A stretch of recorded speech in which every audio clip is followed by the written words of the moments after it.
All right, welcome again, everyone. Thank you so much for joining us today for this webinar. We're so pleased to have you with us as we share the findings from our study on the Hill approach for sustainable, resilient agriculture in South Kivu, DRC. I'm Kristen Lambert, Director of the USAID BHA-funded SCALE Award, which is co-leading this webinar in collaboration with the FSP team. As we get started, I'd like to encourage everyone, please go ahead and introduce yourselves in the chat box. We'd love to know your name, your organization, and where you're joining us from. Before we begin, I also want to ensure that everyone knows that French interpretation is available for this event. If you'd like to follow along in French, you'll need to click on the small globe at the bottom of your screen where it says interpretation, and then select your preferred language. Once you've selected your language, you can choose to mute the original audio, or you can hear it in the background at a lower volume. If you have any technical issues during the session, please go ahead and send us a message in the chat box to SCALE, and we will do our best to assist you. And if you have any questions during this event, please use the Q&A box highlighted on your screen at the bottom of the screen. Please don't put them in the chat box because we don't want them to get lost amidst the rest of the conversation there.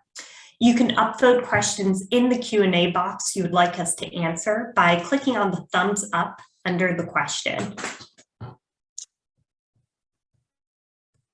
Then a quick note on SCALE, which is co-leading this event. As you may know, SCALE stands for Strengthening Capacity in Agriculture, Livelihoods, and Environment.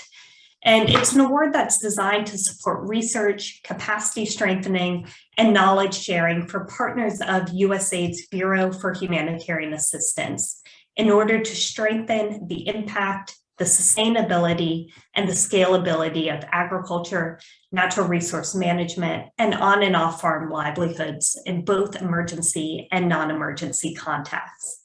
And we'll share with you a little bit later where you can find additional resources, recordings from events like these, and other tools and manuals on that website. And for now, I'd like to turn over and introduce you to the presenters you'll be hearing from today. We have Marcel Nibasumba, who's the Agriculture Market Systems Development Manager for the FSP team. And we have Barbara Adolph, who's a consultant who's been working with SCALE in this collaboration. And with that, I'll go ahead and turn over to Marcel. Thank you. Thank you, Christine. And hello, everyone. Welcome again to this webinar hosted and organized by SCALE. So I will start this presentation by going through the agenda for today. As you can see on the screen, we will start by providing the context of the country, the province, the project FSP, and the Hill approach. Then Barbara will have an opportunity to share the findings of the research that was conducted recently in terms of impact, outcomes of the Hill approach, as well as providing recommendation which will be concluded by a plan on the next steps that I will also present. After that, we will have 20 to 25 minutes where an opportunity will be given to all the audience to share feedbacks, questions, and we will try to provide answers to your questions. Next slide. So without any further delay, I will start the presentation by providing the context of our operations. Next slide. The Food Security Project Enyanya is operating in 3 health zone area of Eastern DRC, Democratic Republic of Congo, in South Kivu province, mainly in Kalehe, territory of Kalehe, and Miti Muresa and Katana in the territory of Kabare. Next slide.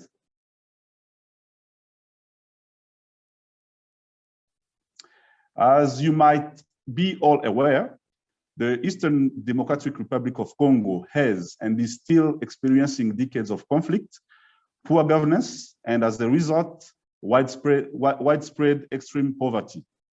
Here is a slide that provides a glimpse of main challenges that are being faced by the population of South Kivu, which is one, on land. We have undulating landscape with poor soils due to high level of soil erosion, and where most land are owned by large absentee landowners, which are rented out to tenant farmers. The second challenge is on climate. We have only 2 cropping seasons and an increasingly erratic rainfall pattern that contributes to reduced yields or even crop failure. The third challenge is on people, because we have a very high population growth and a large number of internally displaced people, with its large portion being the youth. The majority are below 25 years old, and this impacted by poor health and education levels, as well as conflict and governance issues. The fourth challenge is on institutions. We have poor governance, high level of corruption, and insecurity, with a high dependency on agencies for basic services, hampering local initiatives. On farming systems, we still use the traditional farming methods, using manual tools only, and hardly any use of external input like improved seed, fertilizers, agrochemical, impacting the productivity of our farms. The main crops in the South Kivu are mainly for consumption. So we have like beans, cassava, the 2 main ones, as well as sorghum and maize. Next slide, please.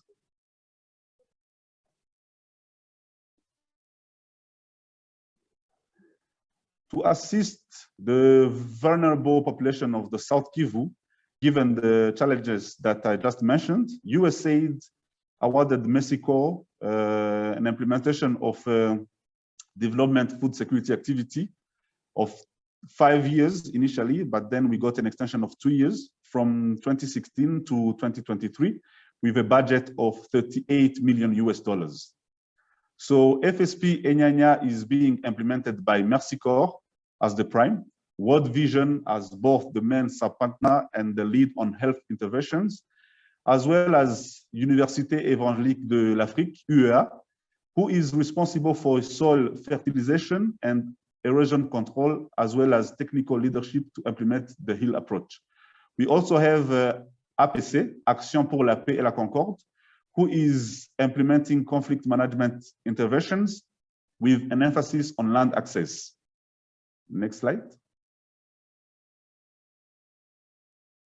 So the overall program goal of the South Kivu FSP Enyanya project is to improve food and nutrition security and economic well-being of vulnerable households in South Kivu. So the project has 3 primary purposes. One, it is agriculture, with its main objective of increasing household incomes. The second one is health, nutrition, and WASH, with the objective of improving nutrition status in communities. And the third one is governance, with the main objective of promoting a socio-economic status that is stable and inclusive. So as you can see, the HEAL approach is under the first purpose, but with direct links with all purposes, mainly P3. And now we are going to look at the main stakeholders for the HEAL approach and what's in it for each of them that we leverage to ensure its implementation. Next slide. And next slide again.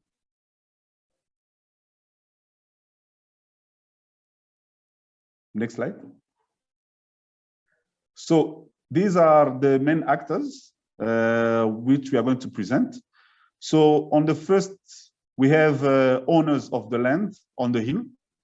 Here, a small description is that they acquired land by inheritance, purchase it, or as a reward for political military services. The land is most of the time rented out to smallholder farmers, and the owners of those land, they often live in urban or even overseas. Generally, they have limited interest in and connection to the communities, and their main aim is to maximize profit. The second stakeholders are land manager, who are sometimes related to landowners. They manage land on the hill on behalf of landowners.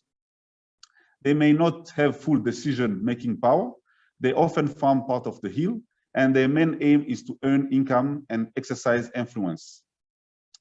The third group is local authorities, who are nominally the custodian of the land, but have limited influence and resources.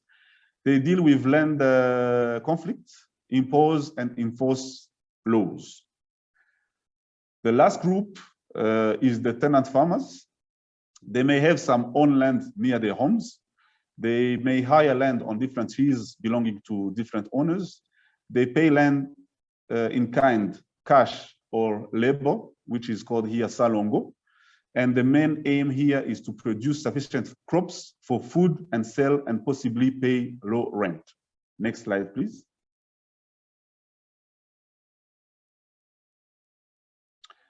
With the challenges already exposed in the slide before, the hill approach was then put in place to address three main challenges that resulted in poor food security, low income, production, and productivity, which are insecure land tenure, unsustainable agricultural practices, and soil erosion.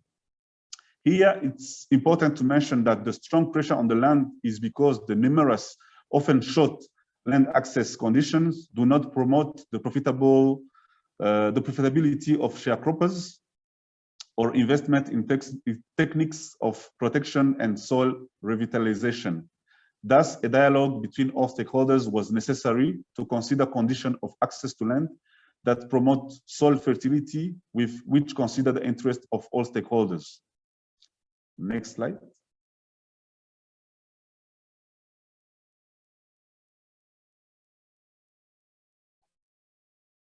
So the following interventions were put in place to mitigate the three main challenges, which I briefly share. The first one, for soil erosion, on each hill, FSP placed a strong emphasis on small drainage and mainly rainwater harvesting.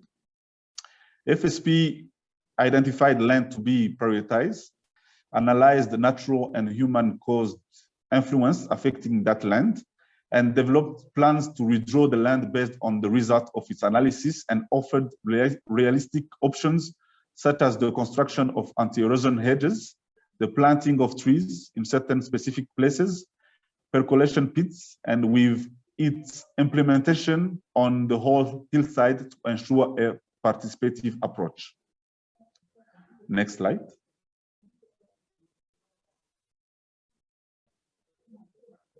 Here on the next slide, as you can see, this is a blueprint that was done in collaboration with UEA of one of the 18 hills that FSP supported. Here it's Anastasia. Next slide.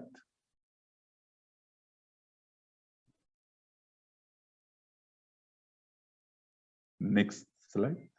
Okay, for unsustainable agricultural practice challenge, FSP put in place farmer field schools to provide tenants with relevant training on better practices like introduction of new crops and varieties, compost making and use, mulching and use of residue, processing and marketing of yields. Here, cascade sessions were dispensed by COCOVE members themselves because they were capacitated into those trainings. Next slide.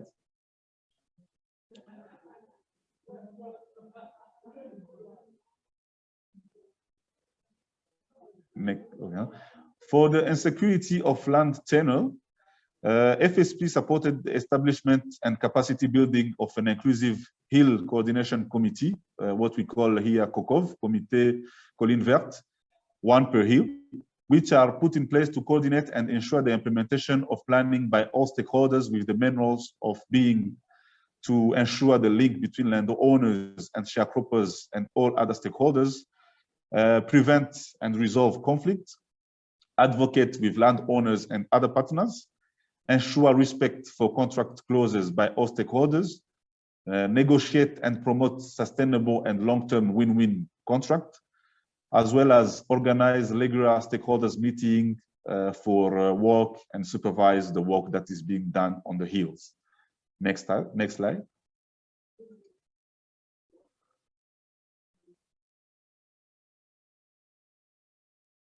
So with all those 3 mitigation plans put in place, you can see that we wanted to find a solution for those challenges, and a virtuous cycle of results were expected. For instance, like an increase of area under cultivation, reduced soil erosion, increased yields, crop diversification, increased social capital, as well as increased knowledge and capacity for tenant farmers. And all these taking into account the microenvironment of the systems, like the Code Agricole, land laws, and other laws that are governing the South Kivu provinces. So without any further delay, I will give the floor to Barbara to continue the presentation in terms of the findings. Thank you very much. Thank you, Marcel, for this excellent introduction. So the big question is now, how has this approach actually impacted on farmers, on the natural environment, etc. So I will speak a bit about the outcomes and impacts of the Hill approach. And this is based on an assessment that was carried out in May and June of this year in South Kivu. And it involved the document review. They are looking at all the numerous project documents that have been produced over the years, discussions with project staff from FSP and project stakeholders, and visiting half of the 18 pilot hills where the Hill approach was implemented, in order to make observations about how the hills have changed, but also interview tenant farmers, landowners, and land managers. So when I speak now about the outcomes, I will talk about the sort of main dimensions of sustainability, if you want. So that's the environmental changes, economic changes, and the social changes. So let's start with the environmental changes. Thank you. It's actually quite striking when you visit the hills to see how different they look from some of the other hills where no work has happened. It's clearly visible that there has been reduced soil erosion, and the soil quality on the hill has overall improved. You can see a very big difference in terms of vegetation cover, as well as biodiversity increase because new species of trees and other plants have been introduced. And the number of bushfires have reduced, which is of course also damaging the vegetation. Now, this is what farmers told us, but you can also see it when you look at satellite images of the hills. Next slide, please. So these are Google Earth images. This is one hill called Kahondo, after the land owner of that hill. And you can see on the left an image from 2018, before the hill approach started, and on the right one from 220, which was only 2 years after the initial work was done there. And you can see clearly the contour parallel. I hope you can see it. I don't know how big your screens are. You should be seeing some kind of almost like onion-shaped rings around the hill, where the contour parallel erosion control structures were developed. And you can also see that overall, the hill looks much greener on the right picture than on the left. Next slide, please. The FSP team also took some aerial photographs of the hills, and so one can also compare the situation before and after. So this is from May 2022, and you can clearly see the contour parallel erosion control structures and the rows of agroforestry species. Next slide, please. This one is now from Pinga 1 hill. And again, you can see before the works were done and afterwards. And yeah, again, the significant increase in vegetation cover is quite visible. So this is all very good, but what benefit has that brought about to the farmers who are actually cultivating these hills? So let's talk a bit about the economic benefits. Next slide, please. So there were benefits both to the tenants and to the landowners. Next one, please. For the tenant farmers, all farmers we interviewed, there were quite a few of them, said that yields have increased due to the use of improved agricultural practices and including the use of organic manure. which farmers previously didn't use so much because of the high level of erosion. It was seen as a wastage. They would use the manure more on their family gardens near their homes. Because of the increased yield, incomes from crop sales have also increased for some farmers.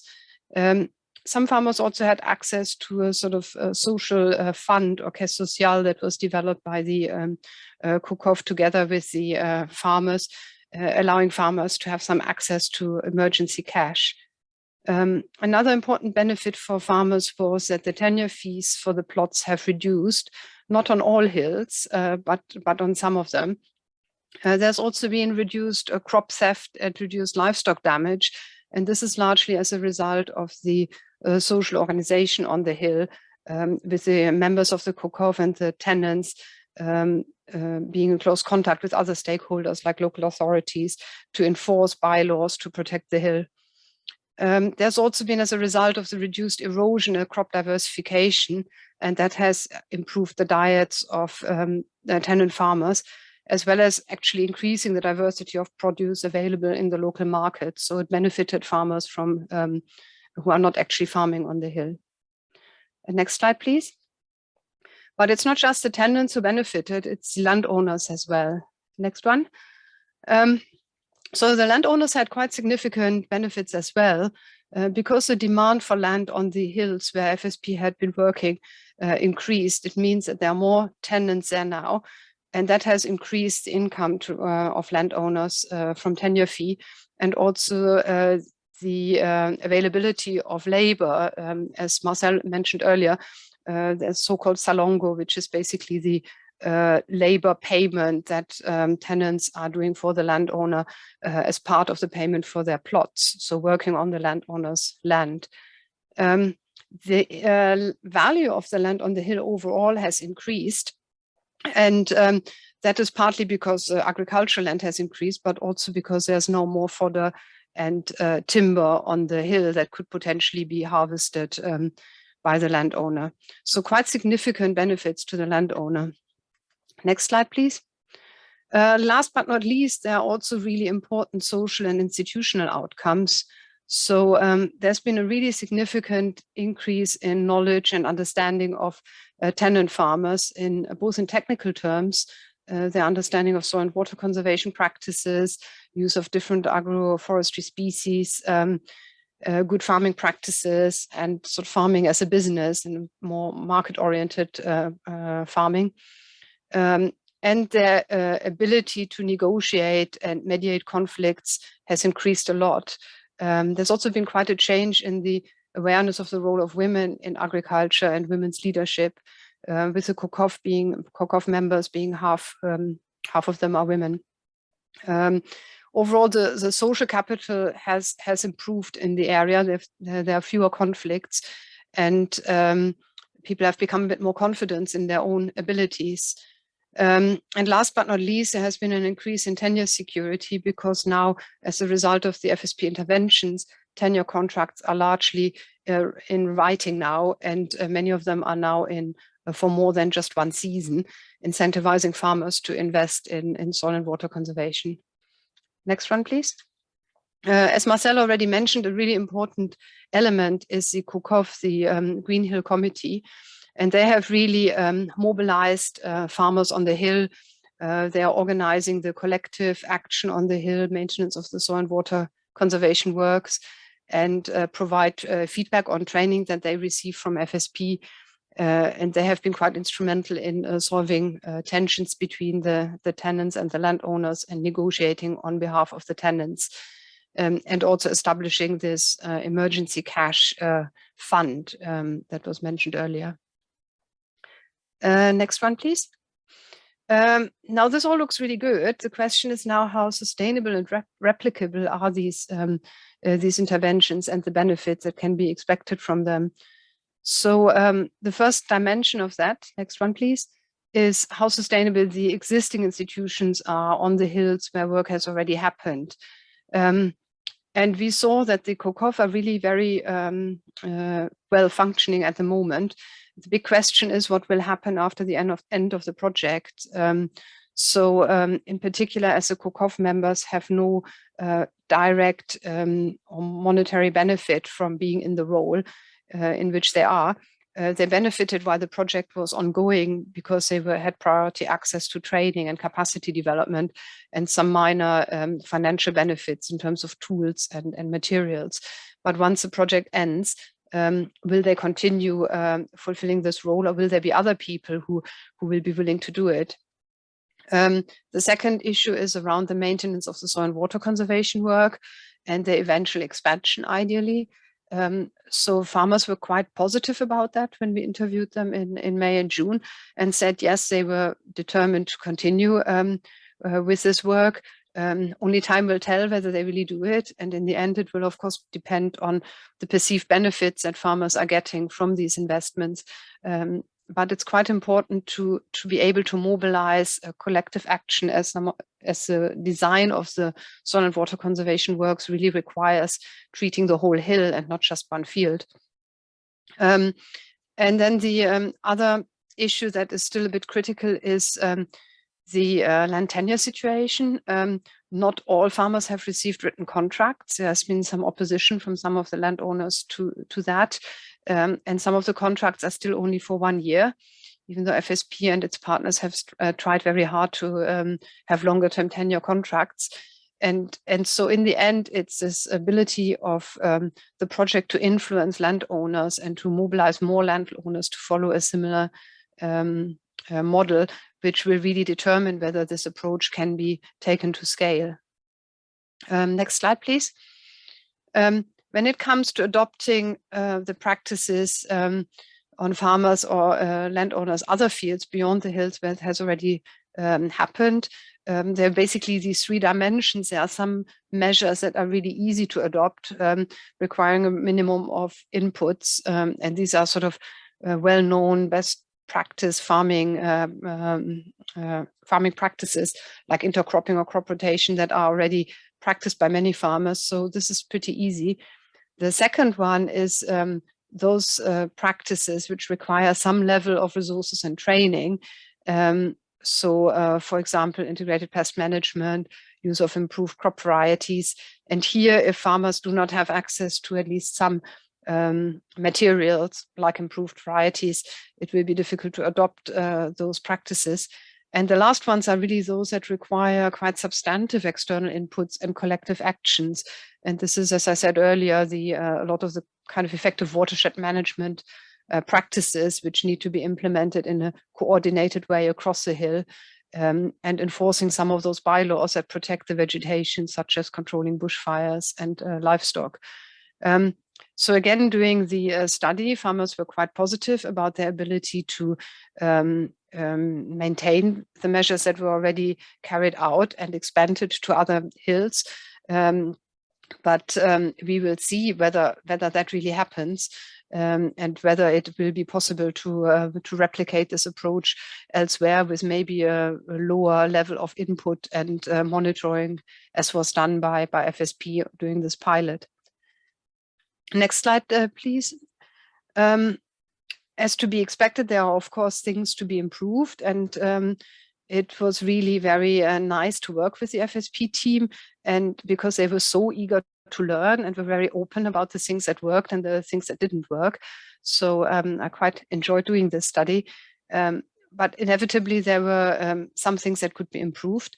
One of them was actually sort of tracking changes and having a maybe more rigorous monitoring system to really be able to demonstrate to people outside, such as you, the audience of this webinar, in a more sort of quantitative way what the impacts have been. So this would maybe help convince other actors, and in particular other funders and development agencies. Then the farmer field school approach, which was quite successful in training farmers, but it was actually using a fairly blueprint approach and more like a sort of traditional training program. And probably there would be scope to incorporate more farmers' own ideas and experiment with suggestions that farmers have, rather than just rolling out a particular type of technology that has shown to work elsewhere. showing what the benefits are as related to the monitoring system is really, really important. And maybe there are ways to achieve a more fairer, more equitable way of distributing benefits. My impression was that actually the landowners are getting an awful lot of benefits and not having to invest very much at all on their own. And maybe if it was clearer what the benefits are to them by quantifying, for example, the increased value in land, that might incentivize them to invest a bit more of their own resources in this. With regards to replicating the approach on other hills, there is a clear, strong capacity amongst the tenant farmers and the Kokov that are already there on the 18 hills. So this is a great opportunity to work with these people and maybe hire them to work on other hills or supporting other hills as a kind of grassroots farmer-to-farmer extension without a huge amount of additional project support. Last but not least, again, for future interventions, really important to systematically track the changes that are happening and have a very rigorous M&E system that helps to quantify the benefits for different people. I will now hand back to Marcel, who's going to tell you a little bit about the plans of FSP project for the remaining few months of its work, or well, almost a year. So over to Marcel. Thank you. Thank you, Barbara. So as Barbara just mentioned, so this study came at the right time because it allowed us to have more insights on the approach. And from these findings, the following next steps are already being taking place. So next slide.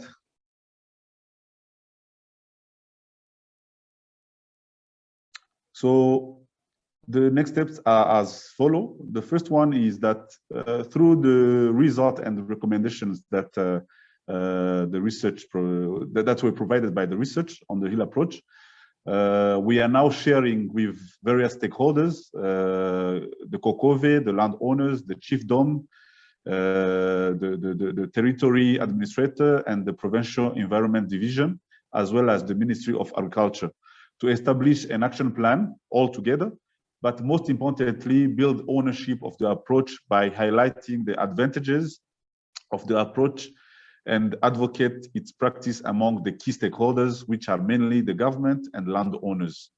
So the second one is with APC, one of the partners that we are working with, and who is the local NGO that is in charge of following the Kokove. We are working to implement this approach further by making sure that we do quality check of tenure arrangement contract on each hill and initiate process for improvement of arrangements where gaps were reported. Because as you saw in the slide of Barbara, we realized that some contracts were not equal to what we had planned in the beginning. So the third one is to work with other players like the private sector, the local NGOs, scholars like universities and researchers, and even the civil society, which is relatively strong in DRC, to undertake advocacy on land tenure and sustainable land management. Here, through the cascade sessions that we are actually having now, we have invited most of the stakeholders, and we learned that the work that we did also was interesting for some actors, because it's a topic that is really of general interest, especially in the South Kivu. And the findings and learnings are being shared to push forward the movement and possibly as well connect the Kokove members with landowners or tenants who would be interested in reapplying the approach, because FSP have provided the Kokove members with the skills and knowledge required for its implementation, and they can do that as private service providers that will then ensure their sustainability in the long term. So basically, those are the three main things that we are planning to do for this final year, because as I mentioned in the beginning, the program will end in September 2023. So we are in the final year of the program. Thank you. Next slide. And I'm going to hand it back to Christine. Wonderful. Thanks so much, Marcel, and thanks, Barbara, for the excellent presentation. At this time, we're going to pivot over to answering some of the Q&A. We have a number of great questions that have come in so far, but please continue to add them to the Q&A box that you see at the bottom of your screen, and we'll see how many we can get to. I'm going to start off with a question about community buy-in. What work was done to gain buy-in from the community, especially to move them towards signing agreements for collective action? And related to that, we had a question highlighting that this area has been prone to violent conflict. And was that at all a barrier to the community agreeing, or any concerns about agreeing to longer term collective action as a result of that potential conflict?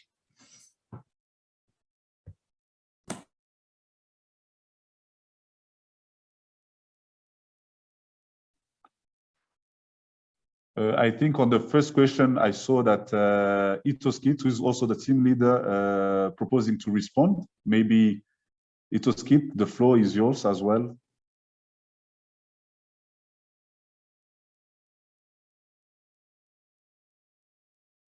Itoskit? OK, merci beaucoup. Si j'ai bien copié, la première question, c'est par rapport aux étapes que nous avons suivies pour amener les membres de la communauté à s'approprier les activités liées à l'approche colline. You say? Oui, oui, c'est ça. Oui, c'est ça.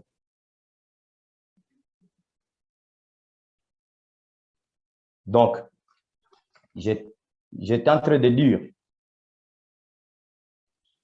la question était de savoir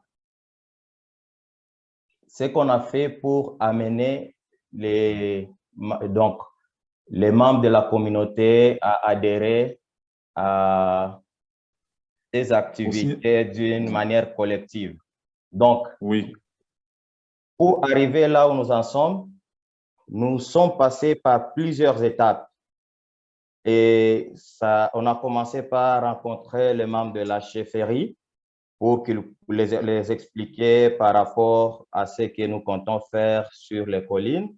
Après ça, on a essayé un peu de cartographier et faire une pré-identification par le staff FSP des collines qu'on pouvait aménager dans la zone d'intervention du projet. À part ça, on a impliqué aussi l'UEA pour une étude de faisabilité et aussi identification finale et proposition des designs. Donc, des designs pour l'aménagement de nos différentes collines.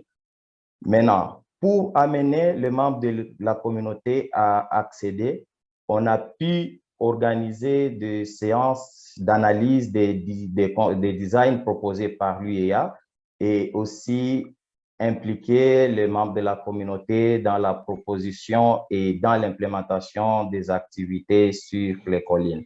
Cela a permis à ce que donc, tous les agriculteurs identifiés sur les collines puissent vraiment s'approprier et puissent vraiment s'impliquer dans les activités d'aménagement, mais aussi jusqu'à présent, ils continuent toujours à participer dans les activités dans les activités de surveillance, mais aussi de maintenance des dispositifs sur les collines.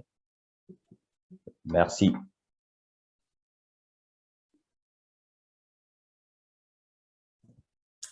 Thank you, Toskit, and apologies all, we had a bit of an issue with switching the interpretation backs.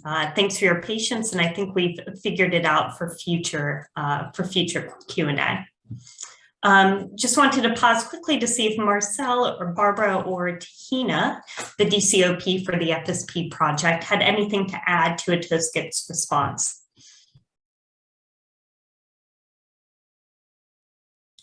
If not, happy to move on to the next question. Go ahead, Barbara.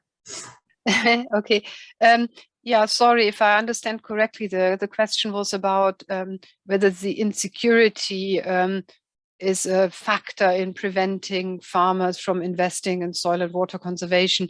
And yeah, it would be interesting to hear the opinion of some of the FSP colleagues on this, because the impression we got when we were doing the field work was that, in a way, as sad as it sounds, I mean, people are almost sort of used to the insecurity. So this is just part of their local context in which they operate. But the main factor that was hindering investment in soil and water conservation, besides maybe to some extent lack of skills and knowledge about specific techniques, was really the insecurity of tenure. Now, whether the insecurity of tenure is related to conflict is a difficult one. I mean, it is a very specific situation in Eastern DRC to have these large-scale local landlords, which, as far as I know, is not so common in other parts of sub-Saharan Africa. And maybe the fact that these people are actually able to control such big tracts of land, and that there hasn't been a land reform that has limited the holding size, is maybe related to governance issues in DRC. So indirectly, one could say that the insecurity does contribute to this. I mean, the insecurity situation overall and conflict does relate to the insecurity of tenure that farmers are experiencing. Thanks.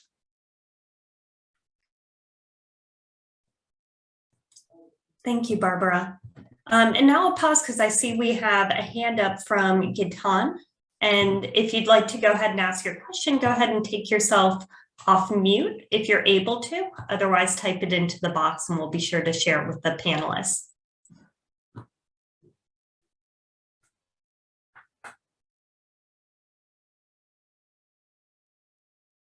All right, I'm unsure if he can take himself off mute, so I'm going to shift back over to the Q&A box.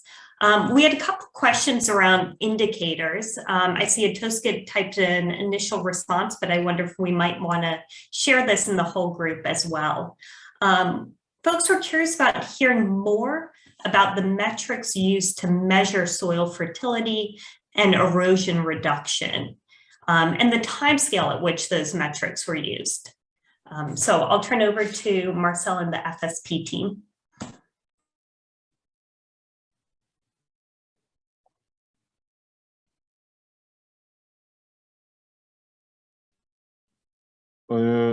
Excuse me, Christine, are you asking about the specific metrics, the question on specific metrics that were used to measure soil fertility erosion reduction?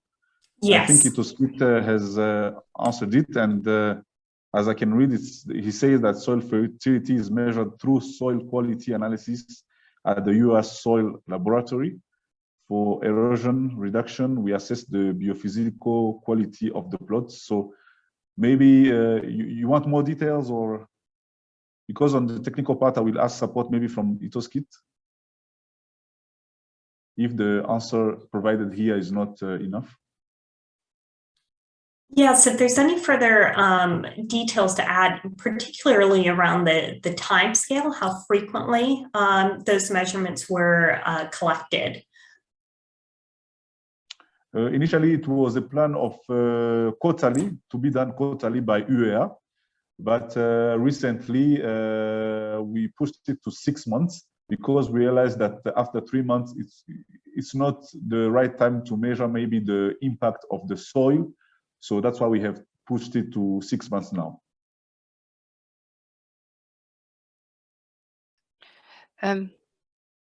Sorry, if I can I chip in there? Yes, Barbara. So my understanding is that there has been sort of systematic soil sampling on the hills in sort of upper, middle, and lower parts of the hills, following a kind of transect, and that was done overall 3 times at the beginning of the project, and in the second year, and then again last year. And the analysis there was for soil organic matter, pH, and then I can't remember now which other parameters were measured. And this was like systematic sampling with a laboratory analysis. And but in terms of erosion control, it was really done through visual inspection of the plots. So no measurements were actually taken on the plots to measure. So it's, well, as all of those of you in the audience who know more about soils than I do, they are probably aware that it's not so easy to actually measure erosion. And unless you have a fairly well, I mean, on farm in particular, no, where you not on station. So I think that was assessed really through visual inspection and not through measurement. Thanks. Thanks for that. And I see a great question from Carl in here. Playing devil's advocate, I'm still not clear on what's in it for the landowners. I don't see how they benefit from moving off the status quo. Thanks for that question, Carl. Over to you, panelists. What do the landowners have to gain from this arrangement? I personally actually thought they got an awful lot out of it. I thought they got too much out of it because effectively the project trained up the farmers to better manage that land and therefore improve the quality of the land, potentially improve the resale value of the land, because if you are selling a degraded hill where you can't cultivate anything, you're going to get less money than if you have a hill that is has good soil quality and lots of trees on it and so on. Even though FSP hasn't quantified that yet. That's one of the things they were actually planning to do, to look at the changes in land value. And by farmers being organized, the sort of oversight that the landlord had to provide to farmers was much reduced, because they're basically self-mobilized. You are right in that you could say they also lost something in the sense, the power dynamic has changed, and so maybe they are less able to exploit farmers now, and farmers are becoming more confident and therefore making more demands or so. But I think economically, it appears from the hills that we visited, those 9 out of 18 hills, that there are substantive economic benefits to the landowners through these measures. Thanks. Oui, est-ce que je peux compléter, Barbara? Ah, ok, merci. Donc, par rapport à ce que gagnent les propriétaires quant à ce qui concerne l'approche colline, donc, parmi nos critères de sélection des collines qu'on a pu aménager, il y avait aussi un état de dégradation moyennement avancé. Alors, avec les aménagements, nous avons pu planter des arbres. Sorry to interrupt. One second, I'm wondering if we can switch the interpretation to this channel so that everyone can understand Etosket's response. Do we have the interpreter available on the English channel?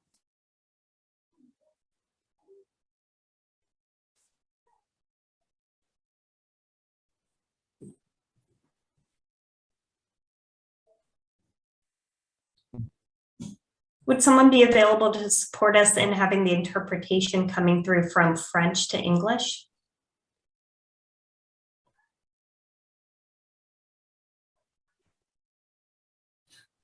Kristen, it seems like Rashid, our interpreter, is on the English channel. Rashid, are you please able to test out your interpretation here on the English channel?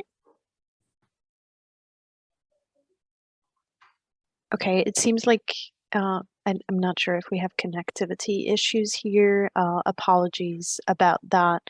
Perhaps we can move on and see if we can provide a quick summary of Etosket answer on the chat, and I can support that as best as I can. Sorry, Suzanne, are you suggesting that Etosket continue and that you provide that translation? We'll do our best to do that on the chat, yes. Okay, wonderful. Back to you, Etosket. Apologies.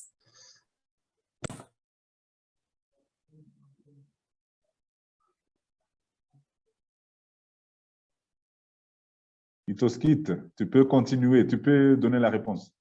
Ah, ok, merci. Donc, j'étais en train de dire que les propriétaires terriens ou les concessionnaires ont pu gagner beaucoup de choses par rapport aux acquis de cette approche. Parce que parmi les critères de sélection des collines à aménager, on tenait compte du niveau de dégradation de collines qui était déjà moyennement avancé. Alors, avec les aménagements, nous avons pu planter les essences agroforestières et on a aussi essayé un peu de stabiliser l'érosion. Donc, tout ça, ça contribue à l'amélioration de la fertilité des sols sur ces collines. À part ça, on a essayé un peu d'améliorer les connaissances des métayers sur les bonnes pratiques agricoles à travers des enseignements dans des champs écoles paysans. Et ça fait à ce que sur des collines, il puisse y avoir des métayers qui maîtrisent déjà des bonnes pratiques agricoles, qui produisent en respectant les techniques qui limitent l'érosion des sols. Et aussi, sur les mêmes collines, on a pu planter aussi les arbres, donc de nombreuses quantités d'arbres. Et toutes ces quantités-là sont en train de repousser et sont aussi bénéfiques aux propriétaires terriens. Il y a, à part ça, il y a aussi les fourrages qu'on a pu planter au niveau des haies vives. Et tous ces fourrages-là continuent à alimenter les troupeaux des concessionnaires. Donc, même les espaces cultivables continuent à augmenter au niveau des collines. Il y a aussi des espaces qui étaient vraiment incultes, qu'on ne pouvait plus exploiter et où il y a déjà des repousses, il y a déjà une bonne verdure. Et tout ça, ça rend vraiment les collines assez agréables et ça fait à ce que les nombres de métayers des collines voisines puissent diminuer au profit des collines qui ont été aménagées. Donc, il y a déjà des métayers qui quittent d'autres espaces et d'autres champs pour venir solliciter des terres sur les collines aménagées par FSP. Donc, c'est en quelque sorte ce qui a fait à ce que nous puissions dire que les concessionnaires sont aussi parmi les bénéficiaires de ces activités liées à l'approche colline.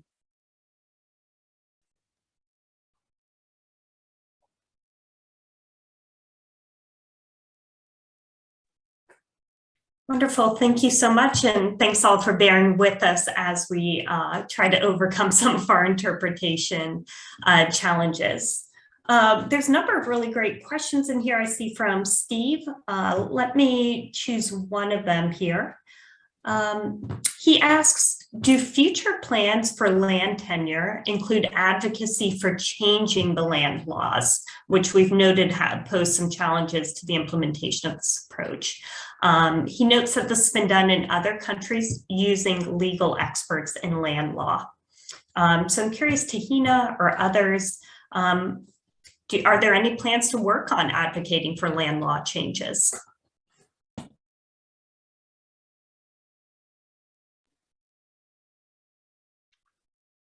I think Tahina maybe is not around, but all I can say is that from the discussion we had with the management is that advocacy that we are going to do is to make sure that we try to work with other partners that might still work towards that, to make sure that maybe, it's just an example, for future projects, because as I mentioned, FSP is at the end of the lifespan. So what we just want to make sure is that what has been acquired and done by FSP is maintained.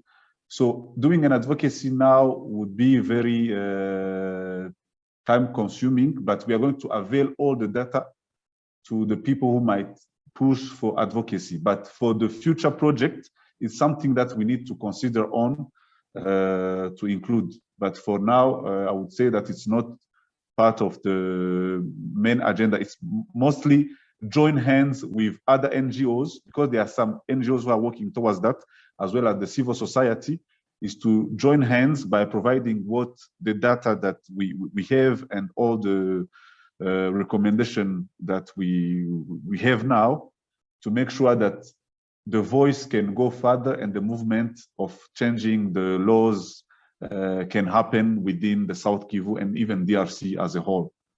So that's what I can say. I don't know if Ethos Kit can add on it, or anyone from FSP.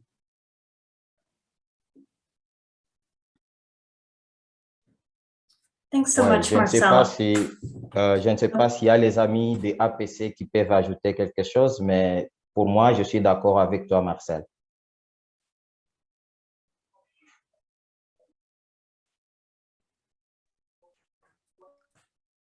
Yes, Barbara. Yeah, so the FSP partner APC, are actually quite well connected with this civil society network in DRC looking at land tenure issues. And this is a really big task. And I think, as Marcel said, what the project will focus on is really to provide the evidence of what obstacle this land tenure situation has for sustainable development and food security, and how it could be overcome, and to make sure that that information is available to these civil society networks that are working on this, because it's obviously a highly politicized process. And for a humanitarian project like FSP, or largely humanitarian project, it is really difficult to directly act and engage with the political spectrum on this. So I think, yeah, the role will really be more a good documentation of the findings and possibilities. Thanks. Wonderful. Thanks, Barbara. And I'm going to try and squeeze in one last quick question before we close out. We had a couple questions about how FSP has built on the learnings from previous programs in the area. A specific program was called out here, CIALCA program, perhaps, CIALCA program, but there's been a number of other programs working on improved ag techniques and practices in the same South Kivu area. And so we have a question wondering, how have the technologies adopted under the Hill approach built on any of the previous practices or learnings in terms of improving soil fertility, quality, or erosion reduction?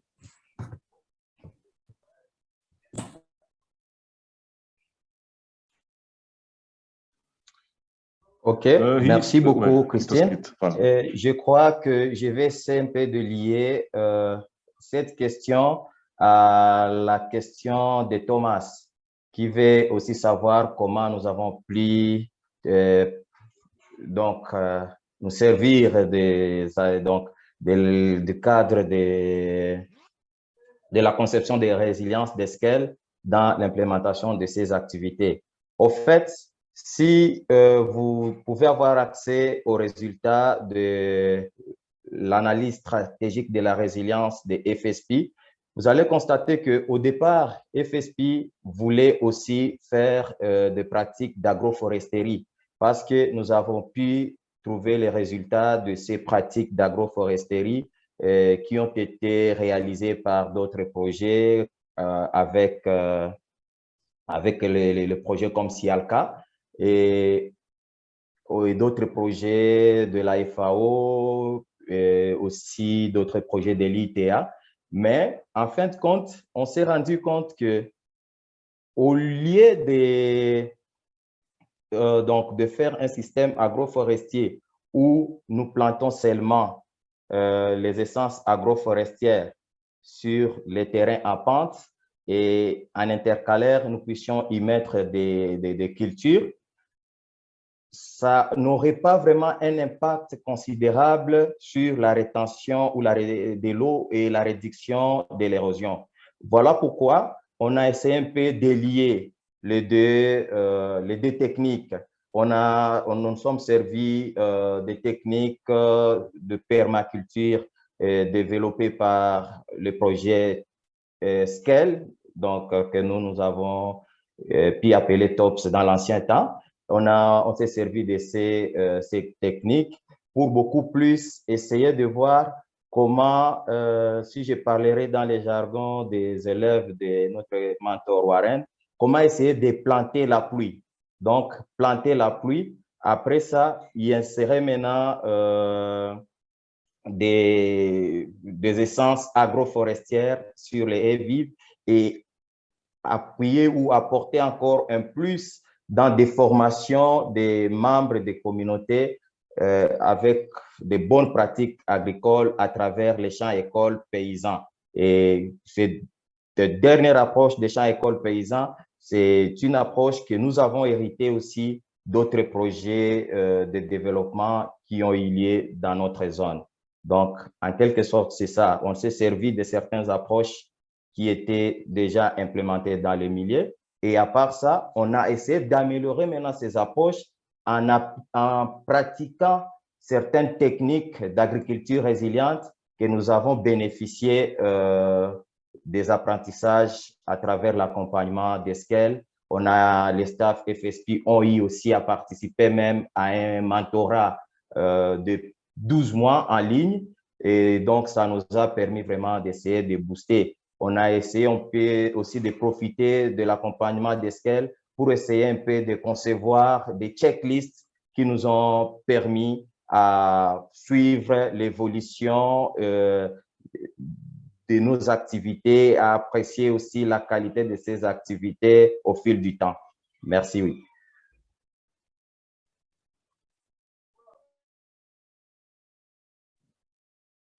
Great, thanks for that, Atoskit. And Atoskit's referring there to the resilience design framework, which covers a suite of tools and resources, checklists for implementing some of the resilient ag approaches that you've been hearing the panelists discuss here. And so those are all available on the FSN website. If we could go to the next slide, I think we might have, yes, you can see right there the link where you can find a number of those resources where we'll also share out after this webinar. You know, in closing, as I know we're running a bit over time here, I just want to say that I know the FSP team, Mercy Corps Scale, Barbara and others are just really keen to see how some of these practices and the learnings from this work can continue to be replicated and expanded in other contexts. So I want to encourage you all to please feel free to reach out to me. You see the Scale address there and the addresses of the panelists. If you think that some of these practices might take hold in your own context, or if you're interested in learning more about this work and the resources that we have available, we'd be more than happy to engage in those discussions. In terms of next steps, we'll be sure to share this recording with you all. The report and a summary of this study will be coming out shortly, which we'll be sure to email to all of you. And as I said, we remain really eager and open to any questions or further engagement on this topic. I apologize, we didn't have time to get to all of the great questions that came in through the Q&A. So we're going to huddle after this and see how we can draft responses and get those out to you post-webinar. And with that, I just want to thank again Barbara, Marcel, Atoskit, the rest of the FSP team for this great collaboration and the rich learnings that have come out of this. And thank you all. We've really appreciated your participation and attention. So take care, everyone, and we look forward to engaging on the next steps. Thank you.